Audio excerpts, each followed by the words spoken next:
would you better listen what I say? Limbs and the top five will go either way. Don't you September all the windy day. Windy day.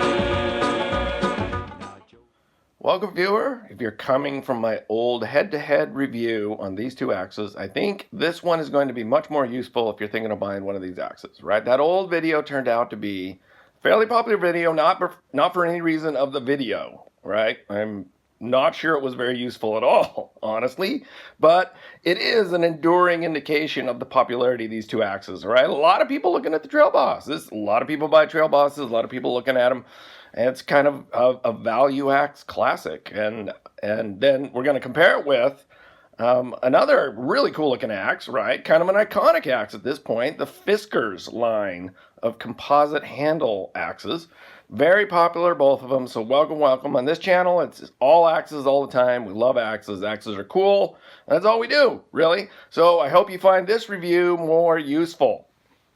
Today we'll take a look at the Cold Steel Trail Boss, a very popular axe, as I said, and I do like mine. I do like it. And we'll compare it head-to-head with the Fiskars X15, a fiberglass composite handled axe with an insert molded head. That's a very modern take on the axe. Yes, you think it's been around a long time, right? It's been around a long time. Your dad had one. But in the history of the axe, one of our very first tools of the species, this is Johnny-come-lately stuff, okay? But it's cool. It's a very respectable design. Deserves a close look. So both these axes kind of vary in price between 30 and 40 bucks. So that's a very good price. It's a very good price for any axe of any quality. Okay. So the question is, are these axes worth, 35 bucks? And, which one performs better in some basic chopping tasks? So I haven't tuned either of these axes up in a while, so let's do that for a fair test, right? So they're both sharp, right? It's easy to sharpen axes with a little practice. We'll put a nice edge on the cold steel with an axe puck. This is the Arctic Fox axe puck. A great piece of kit, and a lot better than the puck they try to get you to buy on Amazon with your axes, okay? And if you bought an axe on Amazon, they're always trying to, sell this little puck, all right? This puck. Don't buy that puck. There's better pucks, right? Just save yourself the aggravation, all right? Just use the coarse and fine sides in succession with water, and it's pretty sharp, right? The Fiskars has a different edge grind. It's a flat grind, heel to toe, all right? So with a flat grind, a sharpening stone is probably more efficient, all right? It's just probably more efficient. So I've got a coarse and fine-sided diamond stone. They do that, and while it's a lot more expensive than the pucks and stuff, it works really good on the mild steel of axes. Diamond stones do a real good job on most axes. So now they're both ready to go. So the Trail Boss has a 2-pound Rhineland pattern head on a 27-inch, pretty much straight hickory handle, right? Now they kind of try to sell it as a Hudson Bay patterned axe. It is not. It is not. It is a Rhineland pattern. Those are the facts. Those are the facts. But it's okay. It's okay. Okay? All axes are beautiful in God's sight, all right? There's a small swell at the end here to give a little more grip. That's cool. It's made in Taiwan, right? But I think this is a nice looking axe, and there are a couple of nice features on the Trail Bosses. First, my Trail Boss has a very aggressive cutting angle, and I don't know if that's intentional or just whoever ends up grinding these things in Taiwan or elsewhere. It's just kind of a random distribution of angles. I couldn't tell you. My Trail Boss is ground down really low. It's like an 18-degree angle, which is really aggressive. If you're watching this channel, that's a pretty aggressive angle. It's not something you find on a lot of axes, which means out of the box, it's really a great chopper. That will chop really well. It really will chop well, and it's much sharper angle than the Fiskars, all right? And it's aggressive for any axe. Unfortunately for me, I've yet to use it without that edge totally breaking down, though. Okay, so Cold Steel website says the head is 1055 steel, which honestly should do better, but so maybe I have a bad sample. I may have a bad sample and mine's ground really, really sharp. If it just breaks down, I can't keep it going. So unless I want to sharpen this thing after every trip, right, I'm going to have to make the edge more dull, make it less aggressive, which is a sacrilege. It's like, that's wrong, but that's what's going to take to keep the edge from breaking down. So axe heads without a lot of metal up here around the eye, where the head is secured to the wood, are very susceptible to coming loose without much effort. It's kind of a notorious issue with a narrow band around the wood. Okay, that is of course a bummer for any axe owner. So Cold Steel solution is to count 2 barrel wedges neatly sunk into the eye. Did a good job. Obviously, hydraulic or pneumatic press of some kind puts that in there. But kudos to Cold Steel for the extra wedge, because that costs a little money, and it's a good idea. That's a good idea when well executed. So mine hasn't come loose yet, so that's good. The Fiskars X15 is 23.5 inches long with a composite handle. I don't know how the head will ever come loose, honestly, in comparison. There's no danger of that. If you're into composite handles, the Fiskars are probably the brand to go with, I would think. I think they're probably better than Gerber and, any no-name. Probably a better deal. Fiskars seems to be a good company, takes design seriously. So their big splitting mauls are truly beloved. Truly beloved, all right? As a great splitter, no denying. People love the Fiskars splitters, and so basically this is like a hatchet version of that design, okay? That's been very successful. Now, looking at the website, you'd think this axe would take you to the moon. I mean, he got some good marketers of Fiskars, all right, with the copywriting there. It's really not all that, but it's a good axe. It's a good axe. The head is a basic wedge, nothing fancy or sci-fi, with a 30-degree flat grind bevel at the edge. I don't know what the steel is, but it seems to hold up fine in my experience. They say composite handles are more durable and longer lasting than hickory. Okay, probably.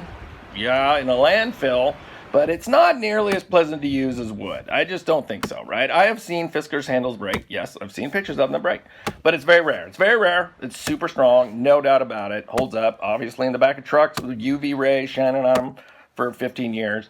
Still going, right? The X15 is shorter than the Cold Steel by quite a bit, but it is in no way a lightweight axe. Okay, I got to say that right now. No. You'd be tempted to think that this, with a composite handle, right? It is not lightweight at all. The Fiskars is 3.5 pounds overall, at a shorter length to about 2.8 pounds for the Cold Steel. That's quite a bit. So that's pretty heavy, honestly, for a small axe. You can get down into almost 2 with some, really light, but it's kind of meant to be indestructible without much maintenance. So, that's not what they're going for, I guess. The grip is overlaid with a softer textured rubber. That's actually really nice, right? Or without it, I don't think I'd care much for the handle at all. It'd be too smooth and plasticky, but this stuff's pretty good.